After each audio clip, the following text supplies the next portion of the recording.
Hello everyone, Mark here with Antique and Garden Showcase, and today we're going to take a look at some of the garden urns and learn how I put those together. First, I'm going to take you on a little trip down here to the backyard though. I'm looking at what my grandmother always called old-fashioned buttercups, but I started looking online the other night to see what was the difference in a buttercup and a daffodil. And to my surprise, I think what I have is neither a buttercup nor a daffodil, but I think I have jonquils. And there's a difference between jonquils and daffodils. Jonquils come up earlier, they bloom first, and they have a hollow leaf. Daffodils come up later, and they have a flat leaf. So let's take a look at what I now believe are jonquils. These are the plants that my grandmother always called old-fashioned buttercups. But after doing some research, I found out that these are more in the daffodil family because they have bulbs. A buttercup, a true buttercup, is in the ranunculus family, and it has just 5 petals. If I can find one online, I'll put a picture up so you can see. But these are neither buttercups nor daffodils. I believe these are jonquils, and I know that because looking online it says that they are hollow stemmed, which these are hollow. If you look at these closely, you can see that they are almost like a tube, almost like a straw, where a daffodil is going to be more of a flat leaf, flat stem compared to this. These have been around, many old homesteads for quite a while, and we rescued this particular patch was from my mom's mother's, and on down the fence row here there are some from my dad's mother's place that are for some reason just a little bit later than the others up there. It might have been because these were transplanted a little bit later, but they are just now starting to come out where the others are already pretty much bloomed out. But that was just some learning that I found out. I am not a professional gardener by any stretch of the imagination. I am just a home gardener, and what I've learned is from doing and being around family who've had gardens and doing online research. Here's another patch just a little bit farther up. We're trying to get these. They multiply really great too, so it's a great plant to put out. Another thing that's coming up down here, these are surprise lilies, or disappearing lilies as some people would call them. I don't know the technical name for those, but the leaves will come out and then you'll have really pretty pink blooms later in the year. They'll just pop up out of the ground as a surprise. Now let's go and take a look at the urns around front. So I've had several people ask me, where do I find garden urns and where do I look for those kind of things? Well, that's one reason I'm trying to teach you a little bit about auctions and estate sales as I go along too, and there will be more on that to come. But that's where I found all of mine. In fact, the first pair that I bought, the pair that's on the front porch that I have just did the spring planter video on, that pair came from an antique show. It was a show that used to be in a neighboring city here that's no longer. I've had those for several years. The pair that's in the front of the front porch out there, they came from an antique shop. And then the last one that's behind me right back here, I found that one at the same antique shop as the others, but he was running a really low inventory last year when I was looking for that one, and I just happened to see it. And it's an older one. I think it was from the Kramer foundry, and that one needed a lot of work. I did a lot of restoration and repair on that one, but it was perfect for the bed that I wanted there in front of the house. So let's go take a look at these and see the difference in the urns and how I use those. So on the front porch, we're looking at the first pair of iron garden urns that I acquired. This was the one through the antique show that was in the neighboring town. These are the pair that I've had the longest time, and got these to just flank both sides of the front door. Now, the first thing I start out with whenever putting in any type of urn like this is a good base. Now, this base is nothing more than a stepping stone, but I use the stepping stones that are made like bricks, where they have the little indentions in them, and that allows the water to drain from the bottom of those. And also, I'm going to get into drip systems more later this year, but I drilled one of those out in the back, and I hope you can see it there. Hope my shadow's not on it, but right down here, that's where the drip tube enters underneath the urn. It will go up through the base, through the pot, and into here, where I will attach to the liners whenever I have my summer liners in there. But that drip tube runs all the way across the porch over to a water source. Anyway, the foundation is the first piece, and that allows drainage out of the pot. It allows a little air to breathe in there.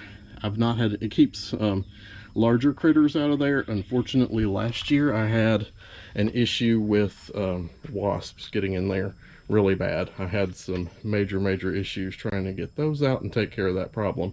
But other than that, no other problems there. Now these urns are two-part urns, which means that they have a base and then the pot. This is one separate piece. As you can see, it lifts up, it sits right on a base here.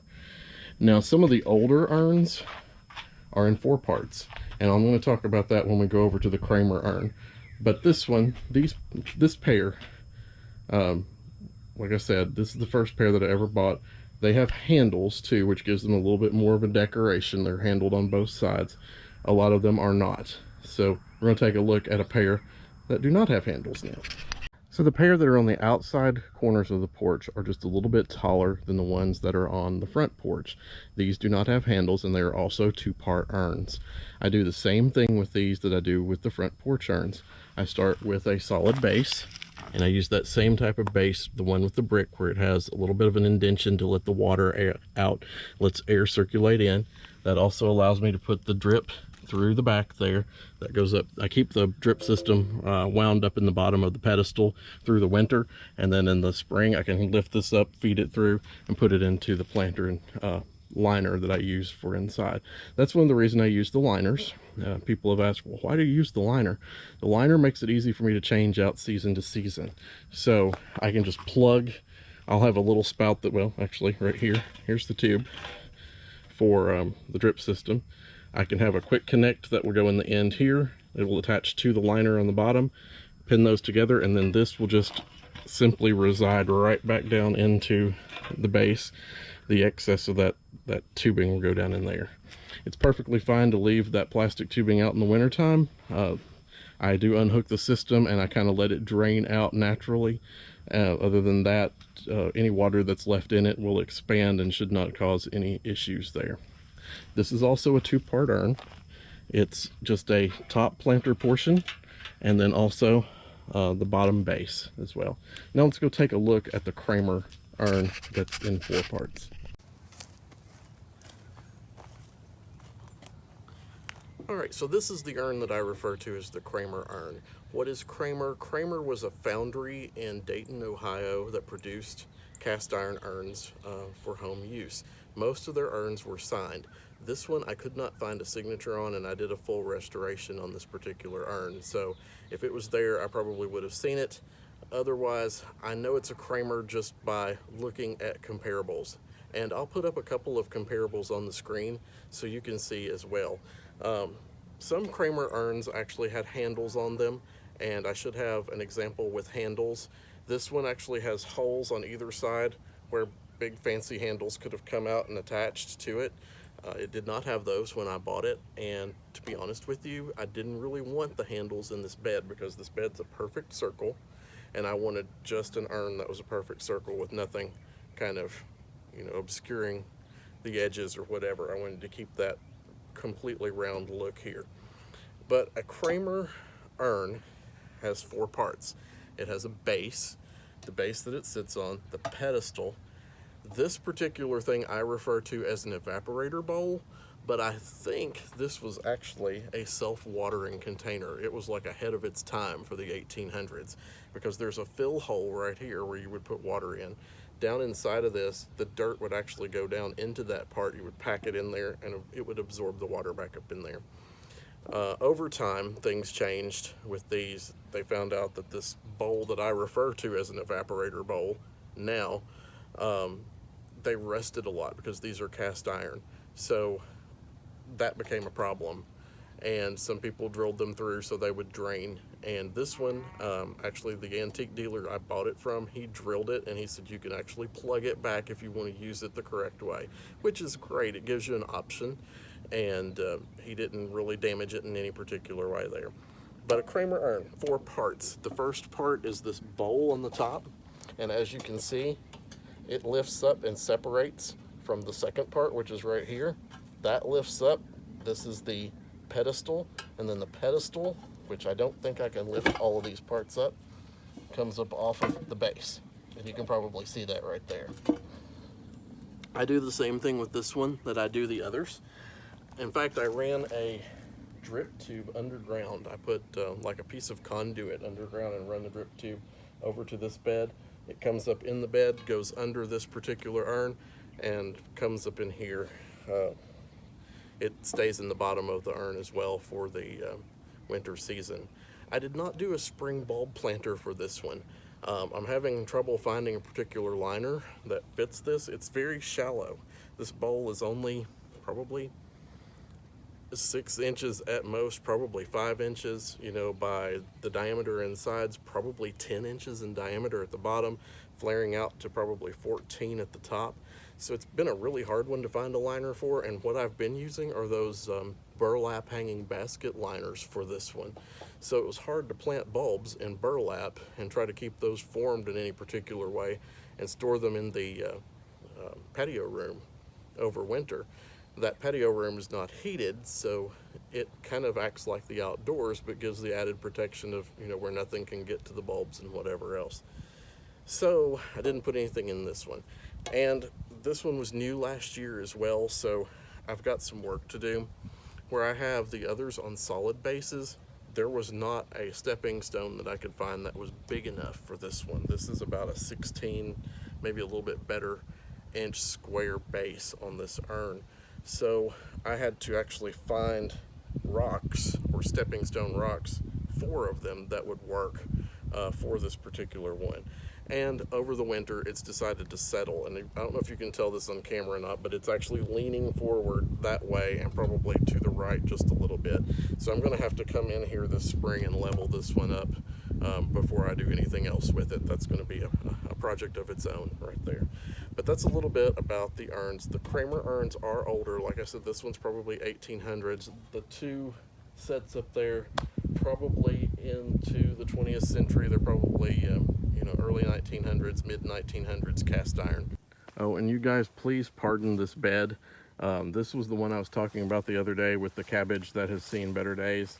The reason I've left it here, if you lift up the leaves, look at these great pansies that are underneath of there. Some of them are already starting to bloom, and they've actually been a frost shield for the pansies underneath, but it's getting time. I'm gonna go out here and remove those things so the pansies can actually bloom. Ooh, there's a really good one right here. Look at that. These containers are also old cast iron containers. The one that I'm standing in front of here is all original. I bought it at an estate sale. It has the original tin liner that's inside of it. I have all of these hooked up to drip system here as well. I leave them over the winter. I had these filled with pansies, and typically pansies make it all through the winter here in 6B, but they just gave it up this year for some reason. So I'm gonna have to go ahead and clean these out and get ready for spring planting, something different in here. But anyway, this one came from an estate sale. Just got skewers work, let me tell you.